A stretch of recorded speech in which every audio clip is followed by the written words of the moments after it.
एक दफा का जिक्र है। एक गांव में बशीर नाम का एक लड़का रहता था। बहुत नालायक और निकट्टू तबीयत का था।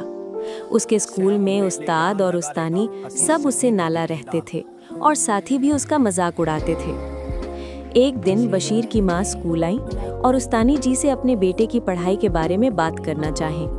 उस्तानी जी तो पहले ही से भरी बैठी थी। बशीर की बेवकूफ़ी और पढ़ाई में गैर दिलचस्पी की सारी दास्तानें बगैर किसी लगी लपटे के माँ को सुना दी।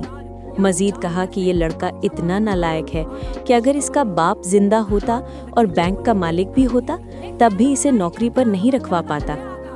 बेवा माँ पर सख्ता तारी हो गया। वो बगैर कुछ कहे अपने बेटे का हाथ पकड़कर स्कूल से चली गई। न सिर्फ स्कूल बल्कि पूरा गांव छोड़कर शहर मुंतकिल हो गई। वक्त गुजरता गया, गांव बढ़कर कस्बा बन गया और 25 साल गुजर गए। स्कूल की उस्तानी जी को दिल में शदीद दर्द महसूस होने लगा। उन्हें अस्पताल में दाखिल कराया गया, लेकिन दर्द बढ़ता रहा। सबने मशवरा दिया कि करीबी बड़े शहर के अच्छे अस्पताल में ओपन हार्ट सर्जरी करवाई जाए। सबके मशवरे पर वो शहर गई और सर्जरी करवाई। ऑपरेशन कामयाब रहा और उन्हें कमरे में मुंतकिल कर दिया गया। बेहोशी के अद्वियात के असर से जब आंख खुली तो सामने खूबसूरत नौजवान मुस्कुराता नजर आया। वो उसे पहचानने की कोशिश कर रही थी कि अचानक उनका रंग नीला पड़ गया। उन्होंने कांपती हुई उंगली से डॉक्टर की तरफ इशारा करके कुछ कहना चाहा, लेकिन शायद उस वक्त मसनूई ऑक्सीजन बंद हो गई थी। डॉक्टर खौफजदा और परेशान हो गया और आगे बढ़कर उन्हें संभालने की कोशिश करने लगा, लेकिन उस्तानी जी लम्हों में ही दम तोड़ गई।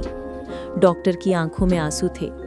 जब वो पलटा तो देखा कि अस्पताल का भंगी बशीर वेंटिलेटर का प्लग निकालकर अपने वैक्यूम क्लीनर का प्लग लगा रहा था। अब अगर आप ये सोच रहे थे कि वो खूबसूरत डॉक्टर वही सादा और बेवकूफ़ सा लड़का बशीर था जिसकी माँ ने उसका हाथ पकड़कर रोते हुए गांव छोड़ा और शहर आकर उसे डॉक्टर बना दिया, तो जाग जाए, इंडियन फिल्मों के असर से बाहर आ जाए। हकीकी ज़िंदगी में बशीर बशीर ही रहता है।